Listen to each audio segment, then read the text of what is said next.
we don't choose to be addicts. It only meets you. And that's why we come to such platforms, so that we can create awareness and sensitization to people so that they can stop even taking that first drink. All the type of alcohol that is locally available, I tasted. Hakuna yenye sikuoja na hakuna yenye sikukunywa. I remember when I went to the parish that I was priest. You know, humans are humans. And there are some people who had even rumored to the parishioners of that parish, najua mnaletewa mchungaji ambaye amekuwa mraibu wa pombe. Each one of us, we carry a godly purpose. And you don't have to keep quiet and die having not accomplished the godly purpose.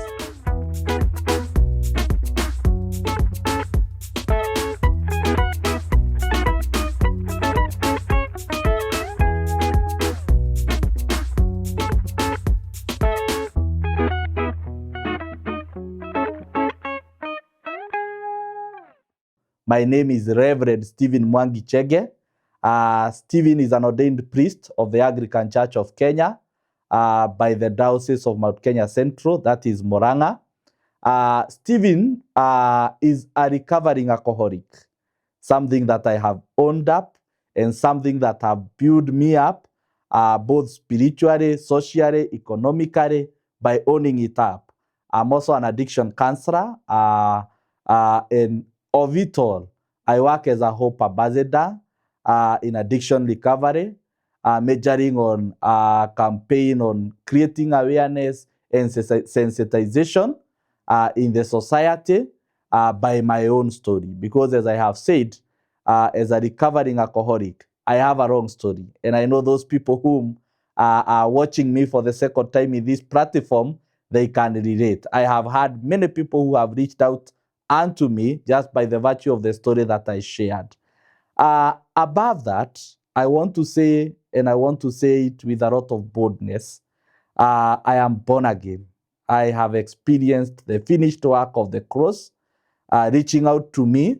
And one of the theologians said, John Wesley, who brought the Methodist Church, he said that he was saved when he was saved. And I feel that I now understand completely what he meant, that he was saved when he was saved. I also, as a priest, salvation have met me when I'm still saved. I completely now feel the space of the power of the finished work of the cross. I completely feel the praise and the position of the grace of God in my life. So I thank God for the gift of salvation. Na nasikia nimeshukuru sana na nimefurahi sana. For those whom we are catching up for the first time, I came here an year ago, courtesy of Justus, which was a very golden opportunity for me, and a therapeutic opportunity. And when I came here, I shared so much about my journey that maybe we are going to touch in various phases here and there. And I shared so many things that I was intending to do and things that I was committing to God and I was entrusting to God, especially in my recovery journey. And I had a lot of hope and I had a lot of trust that God is going to walk with me. And surely it has been a good walk with my God, a walk that I have enjoyed. And that is why I have even come for the second time to testify of what God have done unto me. And not only to testify, just to bring hope to many others who have been walking in the journey, who have been following, who have been in the trenches, that no matter how hard it is, no matter how hard it is, no matter how hard it have been, there is still an opportunity and God is working it a day at a time. I said I'm a recovering alcoholic because when I was in my ministry, I got a charge of alcoholism, a charge that brought me so down. As a young potential clergy, I got myself to the trenches that you could never imagine. I remember, as I said last time, me being mchungaji is something that I desired since I was young. Ni kitu yenye nilikuwa nikitamani hata nikiwa mdogo sana. And God, by his own ways, despite coming from a very humble background, and a background that only my mother, who was a staunch Christian, my father was an alcoholic, despite working with the government, God made his ways and brought me to the platform of the church as an evangelist when I was very young. And out of that platform, God opened very many ways for me to scale in the academic, especially in the field of theology, and was able to position me in the church as an evangelist who was vibrant, and also to open a door for my ordination to be a deacon and to be a priest. But in that lineage is when I interacted with alcohol, and just by the ordinary ignorance that maybe Christians carry, that I now don't carry, and I cannot even try to contemplate about it. Ile mzaha mzaha tu. Hata najua washirika wengi na wakristo wengi wakati huu, they even joke and say dogo sio baya, and even people quote the Bible and they quote it in the wrong way, the verse about Paul and alcohol. But I myself, I also went in that cluster, and I interacted with alcohol, and after some time, it was uncontrollable. And I couldn't really understand myself. And it was a hard time and a terrible time for me. Imagine you are drinking alcohol and you know completely very well that alcohol is not permitted, and especially to the people who are born again. And I want to say boldly, to those people who are born again, we need to pray God to help us that we may not bargain salvation. You know, I used to be one of those people who bargained, and we could let in. Kuna ile mambo yenye unaona hii naweza fanya kidogo, na hivyo ndivyo ilianza tu. Nikaanza tu pombe, kuona kumbe hata niko na rafiki anakunywa pombe na pia yeye ameokoka. Nikaona I can do it also, lakini sikuweza kusimama imara, na hiyo kutoweza kusimama imara ikanipeleka katika maisha ingine tofauti kulingana na mpango wa Mungu. It's like I got out of the rail of God just by my choice. Because you know, one of the things that I say, Justus, is that even those people who are in addiction, even myself, taking the first drink is a choice. Because you see, I took it with my hands. But what makes the difference is that you take it as a small habit, you take it in fun, but initially, we don't choose to be addicts. It only meets you. And that's why we come to such platforms, so that we can create awareness and sensitization to people, so that they can stop even taking that first drink. And you see now, when I did it, Justus and our viewers, my life was never the same again. I lived a very terrible life, and especially when you are becoming mischievous to what you are doing. And in that line, you know, now I'm an evangelist, I'm a leader, I'm a minister, I'm a person who is expected to give hope and to be of good moral standing. And you see now, I couldn't be able to manage that, because inside me, there is something that I have learned through the program of recovery, that there is the person you inside you that you cannot be able to lie to. And that person is connected to the spirit of your higher power, and that is God. And that person, whenever you are doing something that is not right, the inner you, it keeps on inakuonyesha tu haufanyi vizuri, na conscience yako na instinct yako, it keeps on telling you that you are not doing the right thing. And that is where the devil also gets an open door to keep on haunting you, and especially to those people who are born again, like myself and like the way I was. And even when you are serving, and like I was doing, drinking alcohol in secret, you still feel there is something, there is a vacuum in you that, and there is a whisper that is whispering to you that there is something you do behind the curtains, and we know, and is not true. People may not know, but the devil will keep on whispering to you. Whenever you are going before God, he will keep on whispering to you. And I want to tell you, Justus and our viewers, breaking the chains of addiction and alcohol or any form of addiction, breaking any chain or breaking any chain from any trenches, you feel as if you have gone out of hell. Ni kama umetoka hell, umepata uhuru. There is a lot of freedom getting out of those chains. You know, many people are bound by many chains. Like I was bound by the chain of alcohol addiction. And it really took me even to the worst, being suspended from the ministry, leaving my young family almost collapsing. You know, a person who was from the pulpit now is in the pit. You know, I even drank to the worst. Another day I was sharing, I think last evening, I was sharing in an AA meeting that I had visited some people who are in the program, and I was telling them, I think all the type of alcohol that is locally available, I tasted. Hakuna yenye sikuoja na hakuna yenye sikukunywa. Because you know what happened with me is that when I started with this habit, it eventually triggered something that I never knew I was a carrier of. That genetically I was a carrier of alcohol. That's something I've come to understand because it's what killed my father. But it was triggered and my body became so dependent of it. And that is where now I could not be able to stop. And you see now, it caused a lot of mess. But I thank God, I really thank God that out of those messes, you know, I always repeat in this forum, and I'll keep on repeating in my talking that the heads of addiction are three: institution, jail, or death. I thank God out of reaching and hitting rock bottom, because I had completely hit rock bottom.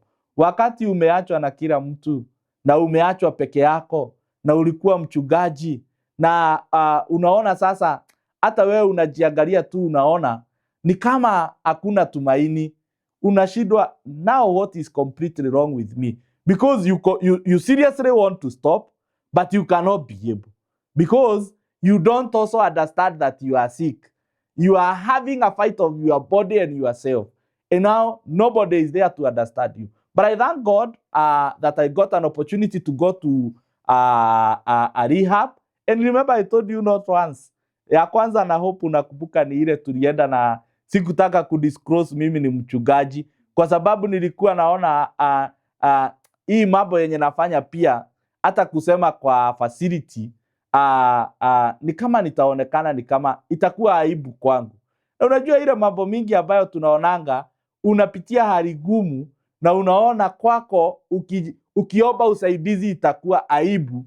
Hiyo ndio kifungo yenye unakuanga umejifunga, kwa sababu the moment you don't seek help. And actually, one of the things that comes out very clearly in my journey is when I accepted myself and I became willing to seek help. Despite my status in the society, I came open. I am a priest, I have foreign, I need help. That is where my reconciliation started. And that's how I want to say to those people who are watching us.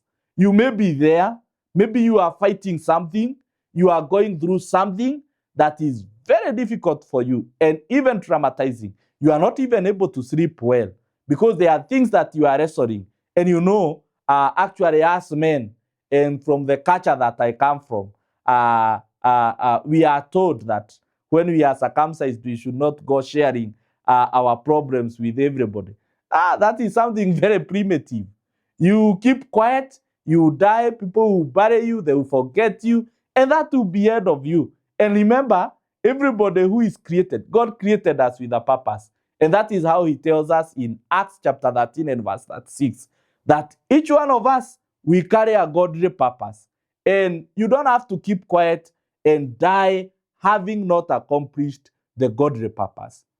We are in the month of June. This is the Men's Mental Awareness Month. And I come out just also to encourage men to speak out. I reserved my social status, my calling, because I was a priest. I reserved that initially in my start of my treatment. Even if I accepted I had a challenge, I still had some reservations that I carried. And that was one of the challenges that couldn't make me, haingefanya niweze kuprogress na hata na recovery, na hata haingefanya nipate ile uhuru nilikuwa natamani, kwa sababu kuna mambo nilikuwa nimejiwekea, kuna mambo nilikuwa naona kama ni asili. Na unajua tunasemanga wakati mimba imetokelezea hauwezi ificha tena. You know, at sometimes I see as human beings we wrestle with things like the way I did personally, until sasa hata haina haja kushida ukireso nayo, kwa sababu kila mtu inaonekana iko wazi. So is good to take it and own it up so that you can be able to get help. I was saying when I was coming to that God saved me, that even when I hit rock bottom, he gave me another opportunity. I have seen very many people who have gone to the other ends of death, jail, just because of addiction. But I have been thanking God that he saved me just to be a living testimony. And that is why, Justus, I will never shy, whether in this nation or in all over, to share my testimony, because this is what God gave me out of my journey, to tell other people that recovery is possible.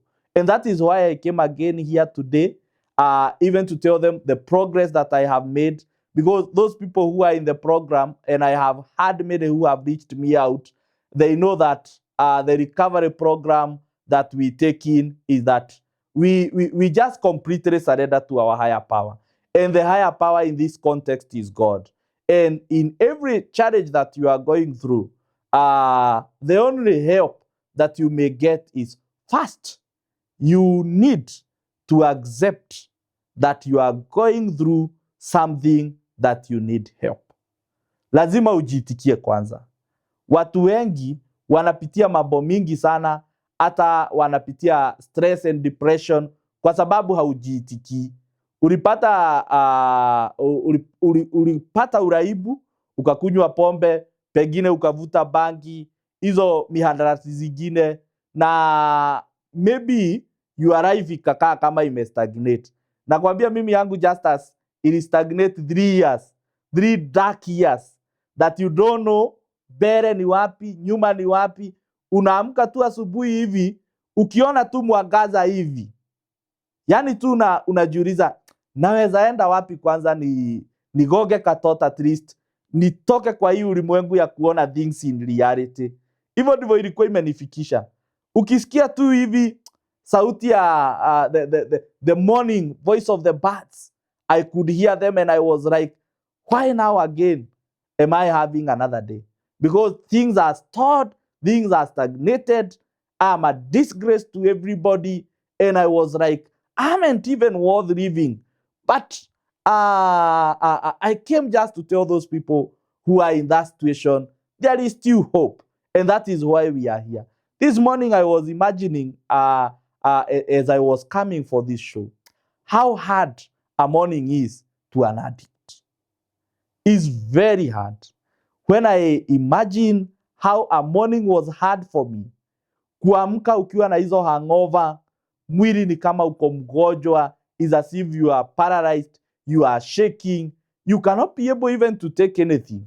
Unaamkia tu, ukijaribu kukunywa hata kachai, unasikia tu kutapika, na hakuna kitu yenye inatoka.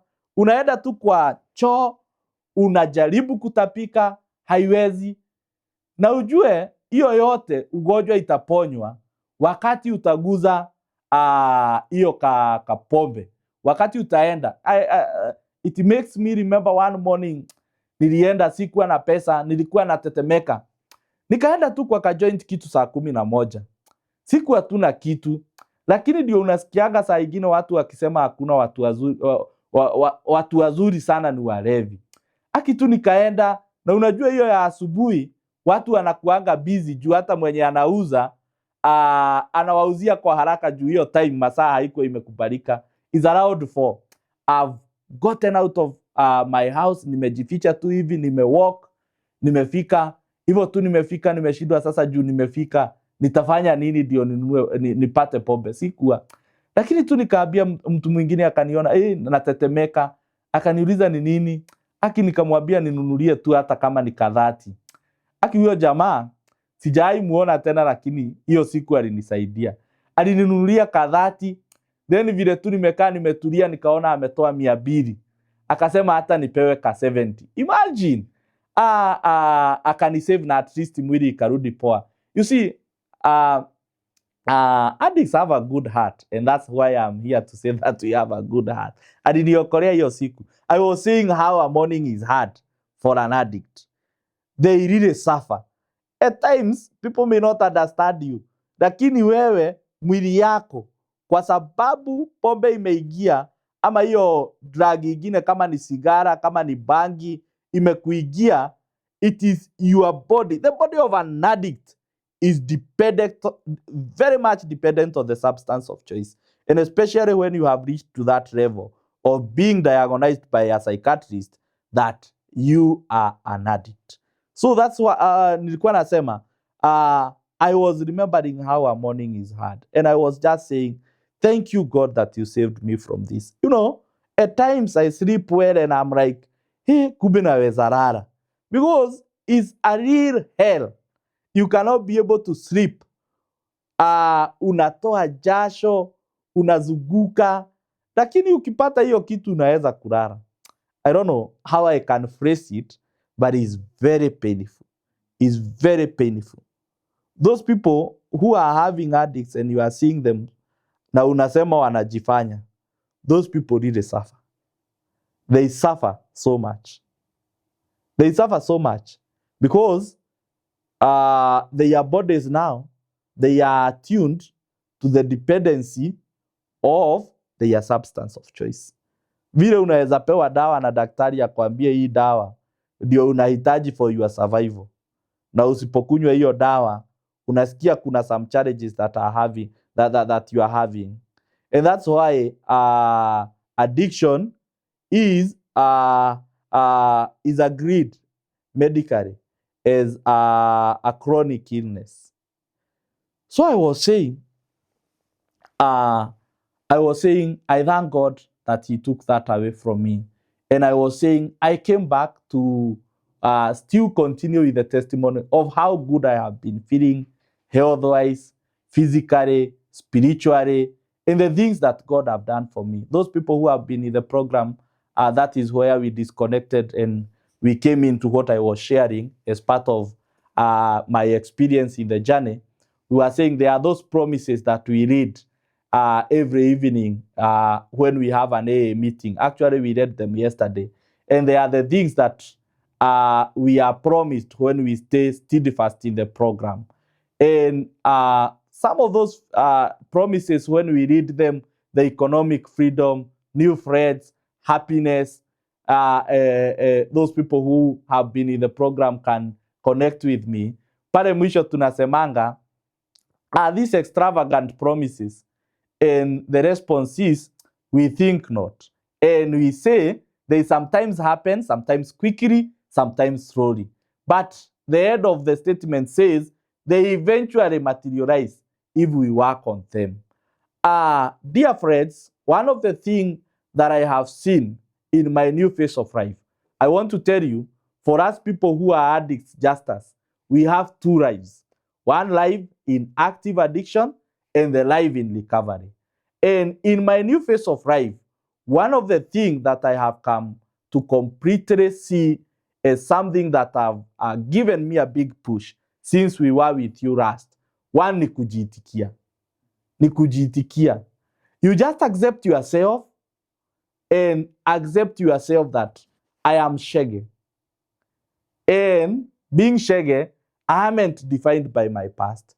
Yes, that was my past. And I have owned it up. And that is why I share. And when you accept yourself, there is a lot of power in sharing. Let me tell you, Justus, through my sharings, I have been able to feel so relieved. Very relieved. When you share, you are able to fight fear. Because one of the things that intimidates us, even when someone goes for the program, even when you are having an issue, maybe a marriage issue or any other issue in life that have given you a setback, when you go through therapy sessions, when you go through treatment, one of the things that intimidates you is fear of the past. And you know, just as I have always said in this forum, that fear is false evidence appearing real. It's just something clogging, just to appear real, to frighten you, and to make you not able to progress. And actually, that coincides so much with the theme of our diocese this year, Nehemiah chapter 6 and verse 9, that Nehemiah says that his enemies were trying to invoke fear to him so that he may not be able to do the work. But he prayed to God to strengthen his hearts. So I want to say fear is one of the stubborn blocks that may hold you in the trenches and in the chains of your past. Having been able to overcome my fear, and especially of coming out, I have been able to progress. I've been able to get forums to share. I have been able to reintegrate with people. I have been able to reintegrate with the church. I have been able to create connections and friends. I never knew that even in the new phase of life, that I will get many other friends. There are friends that I thought that completely I have lost them for life, but I have seen them coming back, and they are coming back with a lot of encouragement. I completely was entrusting God for my ministry, but I want to say thank you to my bishop that since the last time we were with you, I remember I told you that at that time I was just serving as an ecumenical pastor here and there where people could call me. But I want to say, Justus, after some time in the journey, and you remember the way I had told you that it was hard for me, and you remember I told you in my last interview with you that there are some things that the program have trained me to entrust to God. One, the ministry was God-given. If I become faithful and honest to myself and God, I just let it nikaachia Mungu. Kitu moja pia ya pili yenye program imenifunza ni kuwa honest. Honest, not for the sake of justice, not for the sake of anybody else, but one of the spiritual principles of the program of recovery, you need to be very honest to yourself and your higher power. Because ile mambo mingi yenye unafanya ni wewe tu unajua na Mungu na pia hata shetani anajua. Lakini wakati unakuwa mwaminifu, mimi kuwa mwaminifu kwangu, completely honest, without caring whether kuna mtu ama hakuna mtu, doing what I feel is right. And what is right, what is supporting my recovery. What is right in line with what I know God requires me to do. It have really opened very many doors for me. Also, another thing that I have really learned, and I never had it even in my journey, and I'm still learning, is about humility. Kunyenyekea. Kunyenyekea. Wakati Mungu anakutengeneza na wakati unapitia njia ya ambayo ni gumu ya redemption, whether in addiction or any other path, it's good to pray God to help you with humility. I have seen humility help me, and I thank the program of recovery. I was telling somebody else, I think this week, that following the program of recovery, and those who have been in it, they know how spiritual it is. It have really even helped me to be very much alert on my spiritual life. And it have guided me and even given me a breakthrough to be strong in my Christian faith and belief. Because basically the program of recovery is a program of spiritual awakening. And imenisaidia sana kwa kuwa mwaminifu kwa Mungu, kwa watu na kwa kila sehemu ya maisha yangu. Na ni katika hiyo hali Mungu na yeye akanifungulia mlango, askofu akanipa nafasi, and I thank God and I came to testify that I'm back to the full-time ministry. I'm praised in a parish in my diocese, and I thank God. I'm also working very hard day in day, sharing the gospel of recovery. Sharing the gospel of recovery. I remember when I was praised in my new parish, and I know Justus who asked me that, how I came back to the ministry and how my colleagues and my parishioners could see me. One of the things that I said in my heart, I will always start by sharing my testimony. And I remember when I went to the parish that I was praised, you know, humans are humans. And there are some people who had even rumored to the parishioners of that parish, najua mnaletewa mchungaji ambaye amekuwa mraibu wa pombe. And that was not a big deal. I myself, when I landed there, I told them. Also my wife, when she accompanied me, and she has been a great pillar for me, she stood and said, we have been through a journey, and we testified in all the 4 congregations, and the Christians were like, oh, we have never seen somebody testify. When the bishop called me and gave me an opportunity to study in our clergy fellowship, I said to the clergy, I have come back. God have given me an opportunity. I was stuck and held in the chains of alcohol addiction. Because the best freedom that I have enjoyed is knowing the open door that the devil is using for my life, for my progression, and not to fulfill the godly purpose. The open door was only alcohol. And it's what had scrapped me off from the rail of God's plan. Remember, you see, if you can see my childhood desires and the way God have opened doors for me, you can just completely say, where I tasted that alcohol is where I drift out of the rail of God's plan. But now, the best thing with our God is that he still walks with us, even when we drift out. And that is why even the prodigal son, even when he had drifted out and done all the messes, when he came back, the father was still waiting for him. Because God cares for us. And I remember many other times that I could be reminded that our God really doesn't like us head in messes. Mungu atakangi tu tukufe ama tuangamie ama tuhangaike. Ni vile tu pia sisi tunaruhusu kufungwa na hiyo minyororo. Lakini Mungu anakuanga kila wakati ametufungulia nafasi ya kutufungua. So my coming this day is just to say, dear friends, you may be there, you are still struggling.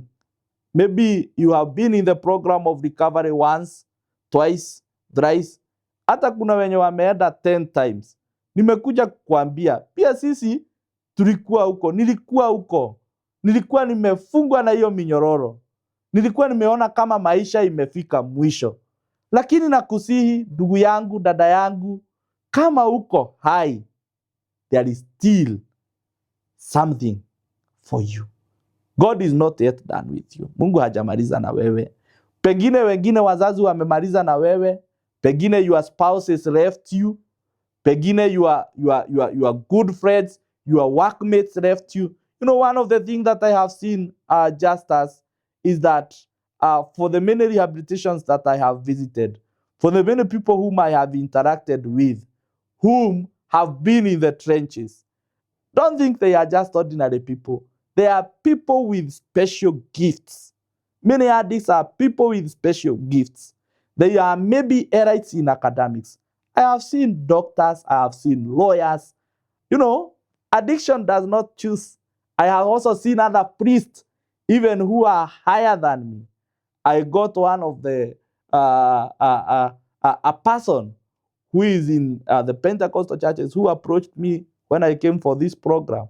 A very senior person who even goes outside the country to minister and told me, Reverend, you know, I'm fighting this battle because addiction does not discriminate. You know, what I have come to understand about humanity, people will always be people. Whether you do good or bad, they will judge you like they did to our Savior Jesus Christ. So I have been reaching out to Chege, not only from our church. Very many people in the church who are born again, who are going through challenges in addiction. I've come to know one of the things that many people are fighting issues in secret, both here locally and even outside the country, because I have had people and I have connected a connection of friends. I have even preached in stations that are outside. I've shared my story, just an opening from what we initiated in this platform. It have really opened door. Naweza kupata nafasi za kuhubiria watu na kuongelesha watu walio hata nje. Na nimeona ya kwamba the disease of addiction is spreading across the board. Many clergy are going through the challenge. Many Christians, lakini wanashindwa, nitaongea niambie nani? Nitaongea maisha yangu itaenda namna gani? Where? Lakini God left me so that I can come and tell the young people, I can come and tell the clergy, I can come and tell the Christians that it is possible. We do recover.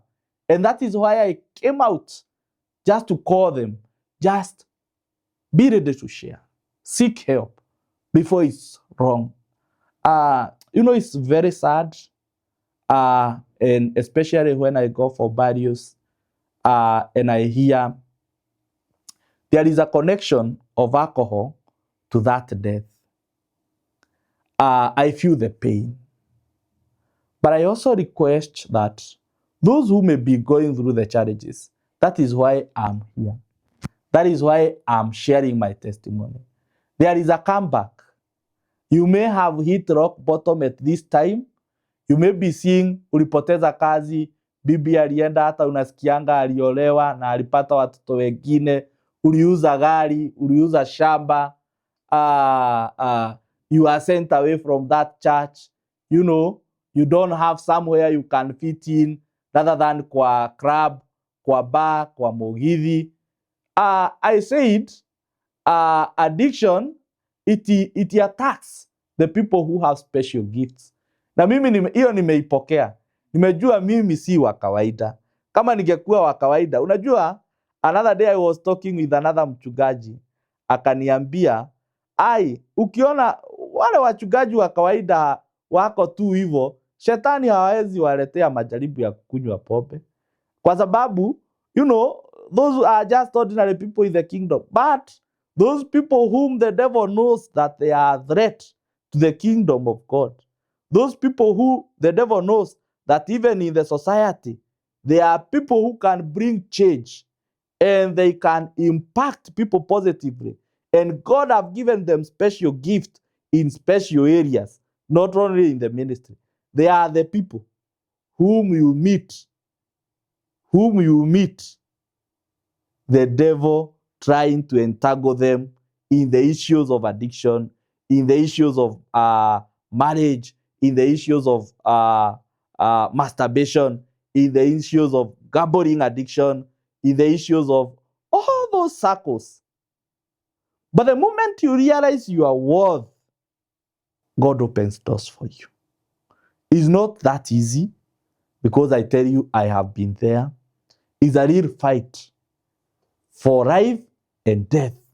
Ni vita ambayo hata wewe huelewangi vile itamalizika, lakini Mungu ako na nguvu. The program of recovery tells us that until we completely surrender to a higher power, and for my case, the higher power is God. Justus is only a fool who may say that there is no God. Who woke you up? Nani alikuamsha? Si alarm. Kama ni alarm, hata wenye wako moja wangewekewa alarm waamke. Lakini ni Mungu. Even the most learned medical doctors, they have never been able to create a human being who is breathing. This air that we are breathing ni Mungu tu, na ndio maana unaonanga hiyo ndio common denominator. Kama ingekuwa ni mambo na pesa, wengine hawangekufa. They could have prolonged their living up to where their money can take them. But the common denominator that God equalizes humanity with is the gift of life.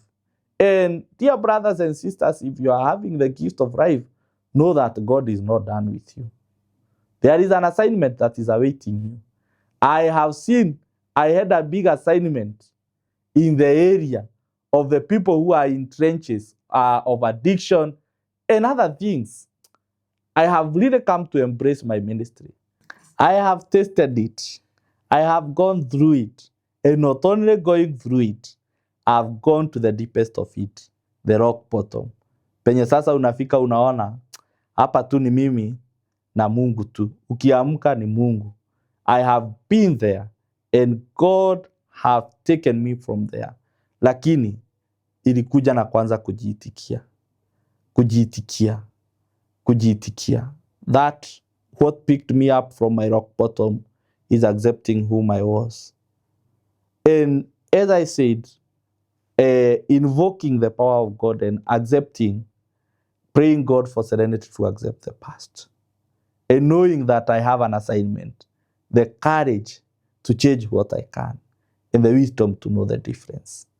The A Day at a Time program have helped me so much, because that is like what we pray in the Lord's Prayer, may your will be done.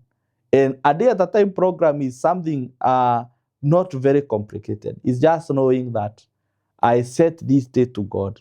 I really don't celebrate recovery in matters of years or time and period. I celebrate my recovery a day at a time. The 24 hours that I make it sober, I thank God.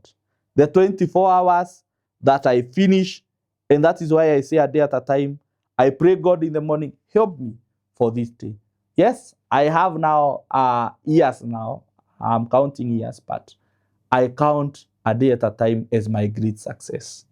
Because I have seen people who have gone, and the moment you are ignorant or you bring complacency in the program of recovery, it's very proud. And this is something that we are going to live with for lifetime if we want to live and fulfill the God mandate that we have been called to. Hainanga break. Recovery hainanga break. Hainanga holiday. Ni 24 hours. Ukae ukiwa gagari. Ati kuna adui, na adui yangu mkubwa ni pombe.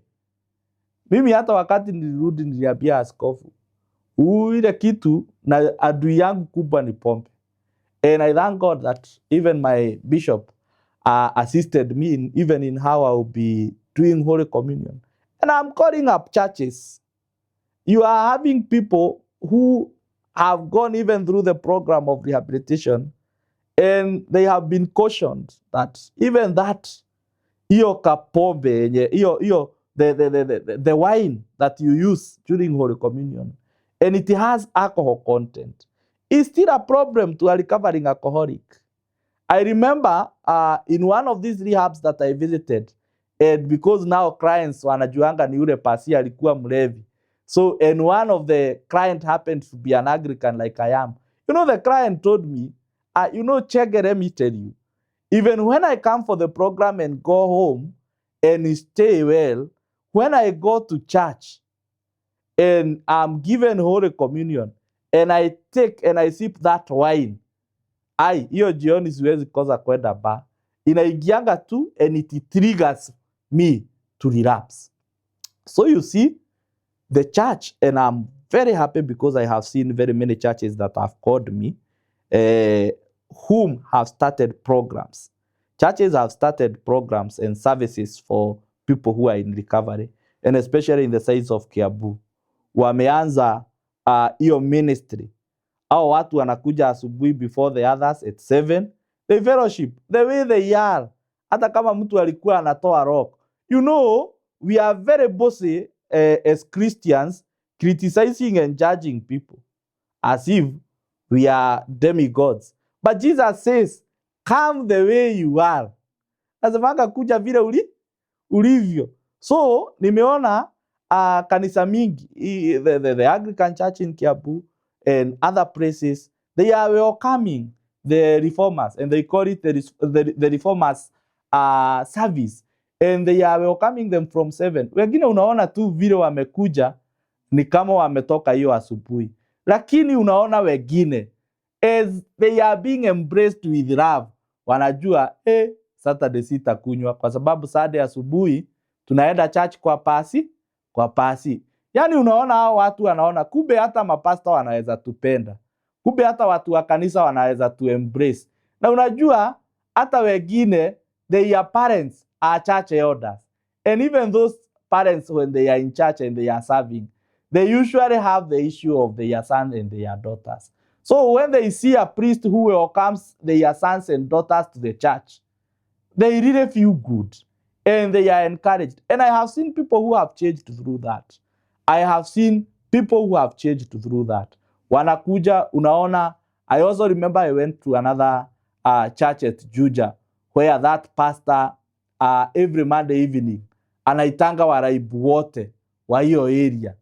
Yani, unaona anawapikia, wanakula hiyo jioni, na unaona wengine wanabadilika. Na wengine wanapata nafasi ya kusema, mimi nakuanga nikitaka kubadilika, ni vile sijawahi pata nafasi ya mtu wa kunisaidia. So I call up churches and we try our best.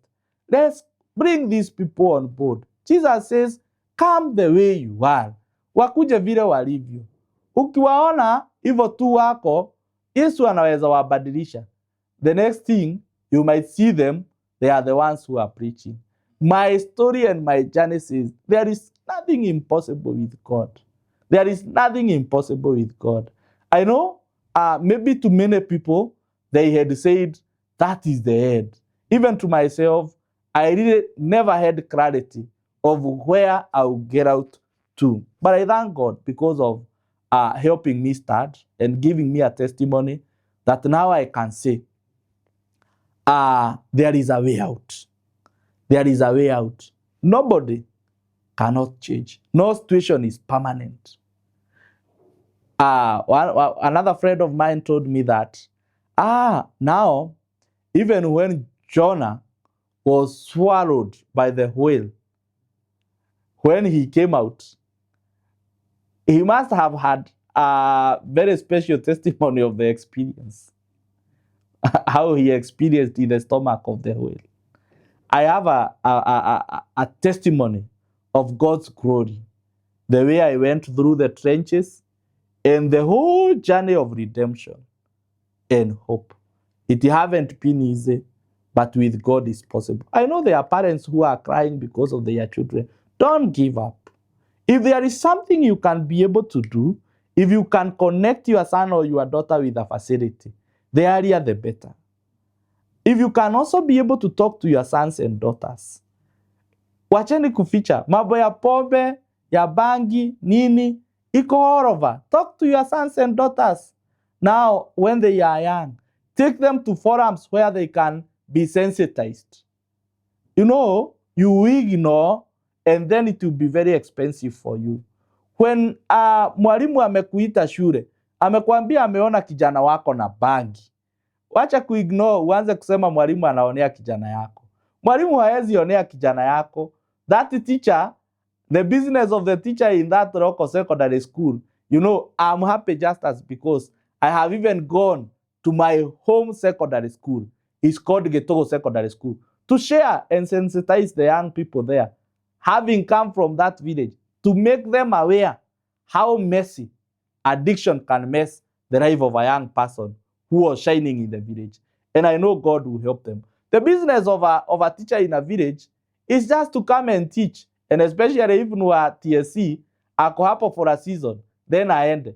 Wakati anakuita mtoto wako ako na behaviors, bizarre behaviors, your son or your daughter amepatwa na chavis, wacha kutetea huyo mtoto. Jua the way out. Collaborate with the teacher so that your son and your daughter can be helped.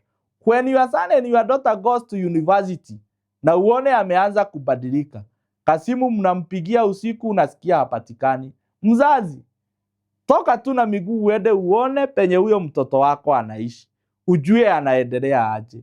I have seen very many parents who say that now my son and my daughter, because ameenda university, huyo sasa ni mtu mzima, na mtoto anaenda anapata challenge huko ya peer pressure, kwa sababu hiyo ndio imechukua watoto wengi and the modernization. Huyo mtoto anakuwa mraibu na maisha yake yote. Wewe unaishi kutuma pesa ukifikiria anasoma, asomangi. Then 3-4 years you await the graduation and your son and daughter does not graduate, na unapata huyo ashakuwa mraibu. Ukienda shule unaambiwa alisoma the first semester, just because you don't follow up. I call parents also, you have a responsibility to do a follow up and to help your sons and daughters. Don't ignore any change when you see them. But I want to say there is a solution. Those whose parents are having children, watafutieni usaidizi before it's so wrong. You know, addiction extends to a mental illness. And when it reaches the status of a mental illness, it becomes a big challenge to manage. But at this stage, many can be managed and many can get help. I want to say there is a solution, and that's why I came. Even to those spouses who have given up with their husbands, with their wives, give them hope. Watafutie usaidizi. I have seen spouses who have reached out to me and they have extended the love that Monica extended to me to their spouses. And I can hear testimonies of people catching up. I thank God because relationship building have been a very key area that was part of my focus in my new life. One, you know, I was an absent father. I was an absent husband. And also, even in my family where I said I am a firstborn. My relationship with Monica, I thank God that He have continued strengthening it, that now we can talk well. I can be able to share with her. She have also been encouraging me so much and even supporting me in whatever I do. And especially since I was here last, she supported me so much in doing my course in addiction.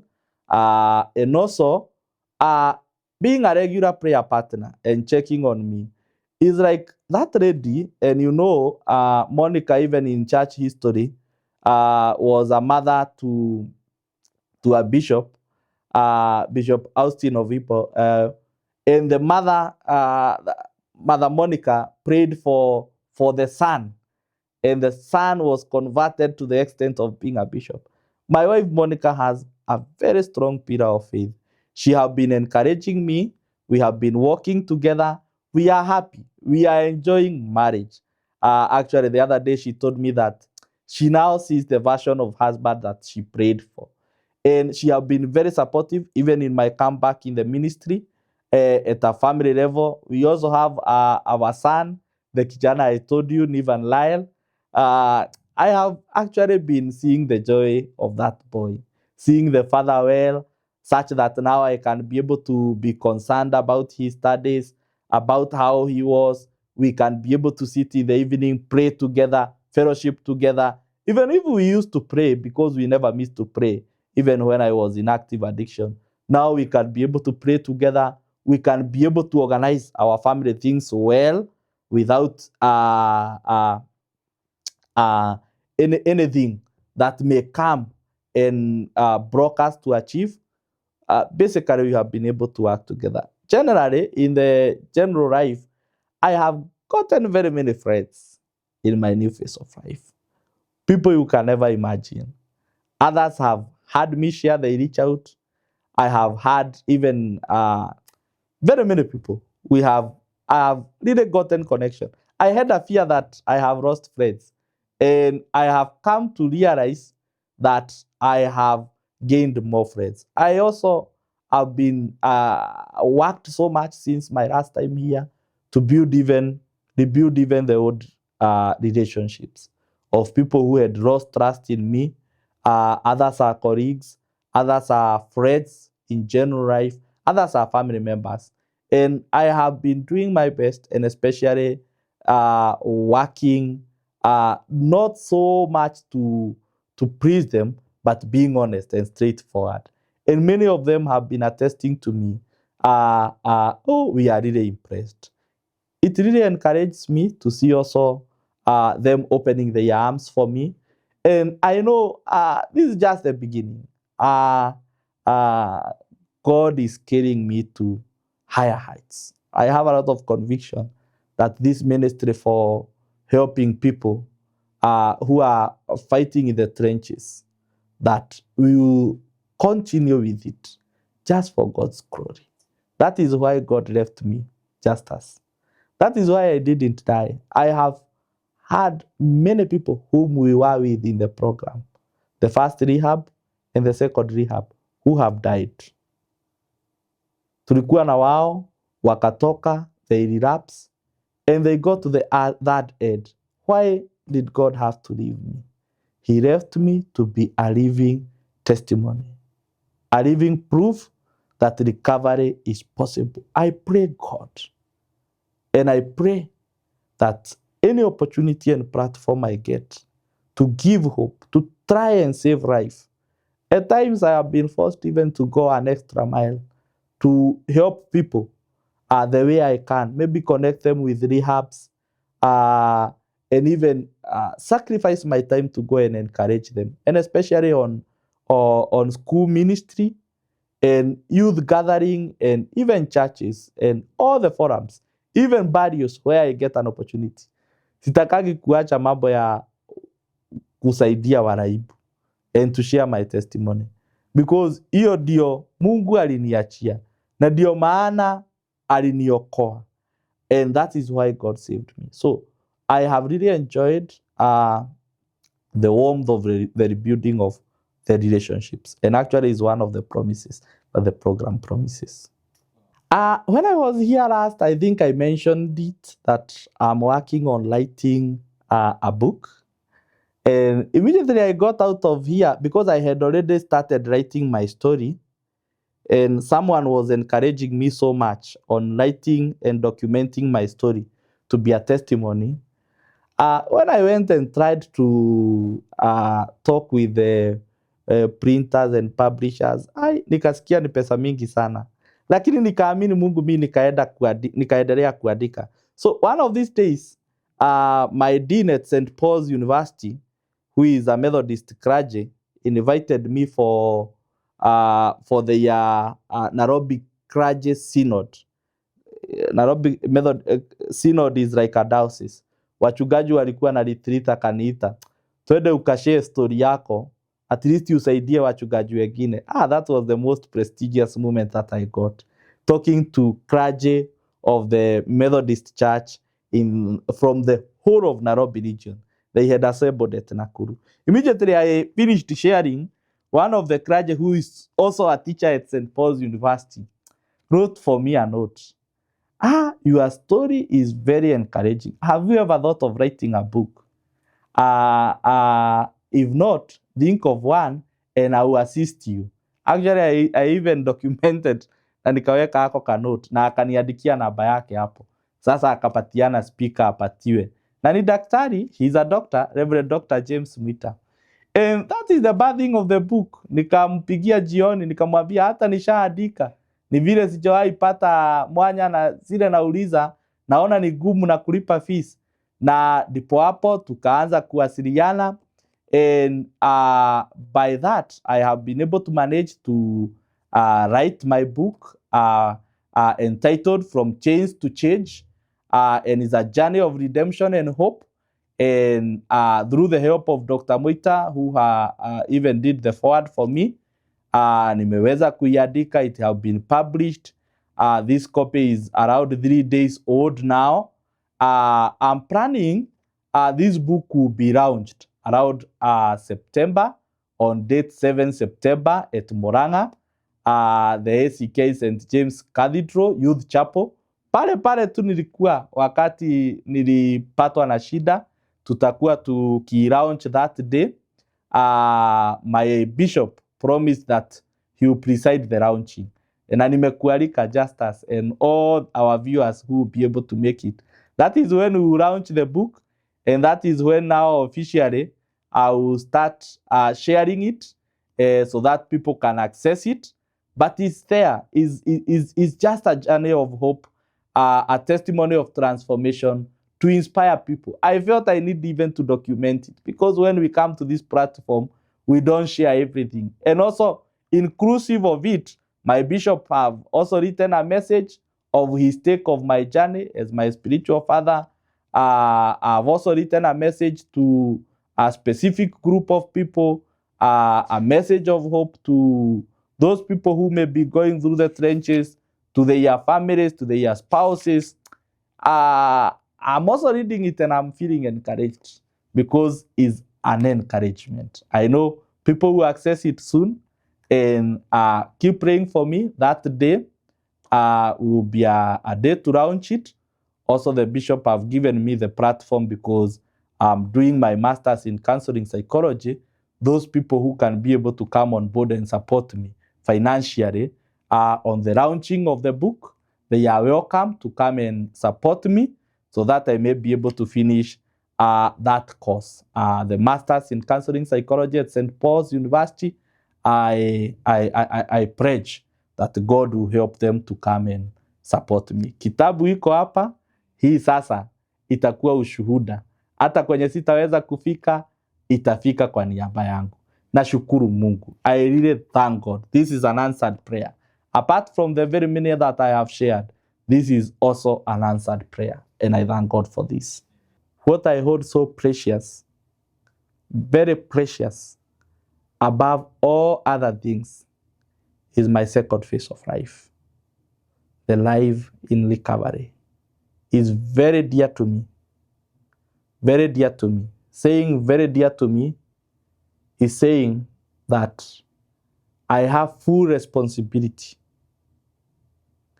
of working a day at a time program and staying in line with my higher power, and that is God, because He is the only person who may be able to help me. Being honest to myself and to my higher power, being humble, and always waiting for His will. I value my second phase of life, my life in recovery. And not only valuing it, what I value most of it is the testimony that came out of it, that I treasure and that I feel I should pass it to generations and generations. I went through the worst, but that didn't mean that that is my end. I know people are going through pain, they are going through afflictions, but my second phase of life is a testimony of how God's power of redemption works. You may not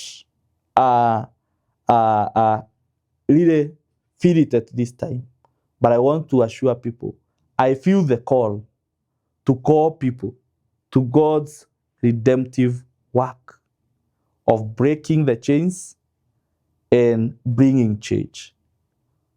God removed me from addiction to addictions because I have been added a new ministry. So I value my second phase of life. My life in recovery is worth more than anything else. And the only enemy that is after it is alcohol, which is poison to my life, new phase of life. To those people who are in recovery, your substance of choice that you used to take in your first life is an enemy, is poison. Is poison to you. No bargaining the content or the quantity. No. That is poison to you. And I really say again, I value my new phase of life in recovery. I'm working for it a day at a time. And I thank God that His grace is carrying me, and it has carried me this far. And it will carry me because I know He holds my tomorrow. And even if I don't see today, He sees Even if I don't see tomorrow, he sees it for me. Kitu moja imenikujia kwa upana na sikuwa nimeielewa hata nikiwa mchungaji. Ni kumwamini Mungu kama vile mtoto mdogo anaamini mzazi. Na kumwachia Mungu atawale. Watu wengi, minyororo mingi imetufunga kwa sababu hata kama tunataka kuachia Mungu, kuna mambo tunajiachia. I just had to let God and let go. Actually, somebody else told me, how do you feel about your salvation now?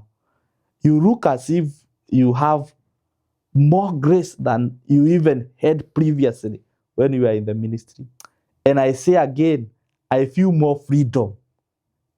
I feel more freedom.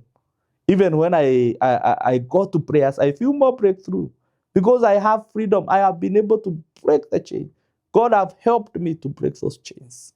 The power of the cross of Christ, there is a lot of power to break those chains, even those that you feel that you are highly, highly, highly yoked with. Maybe you are a preacher, you are a very devoted Christian, a church elder, a youth leader, or you are very devoted in your spiritual aspect in church, or even in the society at large. Maybe you may be a teacher, you are respected. There are those people who are profiled in the society.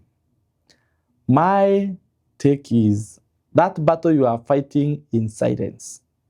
There is a voice asking, like the way Jesus asked the man who had been in the pool for 38 years, do you want to be healed? Do you want to be healed? If the answer is yes, don't worry about what people will say. Come out, seek for help. Jitokelezee tu, uombe usaidizi. Ukikaa katika hiyo hali ya kufungwa hiyo minyororo, hutawahi pata amani. Hutawahi pata amani. Say enough is enough. People will laugh at you for just a few days. People will discuss you just at a few days. Lakini nakwambia Justus, uhuru mtu anasikia yeye mwenyewe. Wakati umefungwa, unateseka wewe mwenyewe. Unakumbuka wakati Bartimaeus alikuwa anaita Jesus? There are some people who are trying to tell him, nyamaza. Lakini hao watu hawakuwahi kuwa vipofu.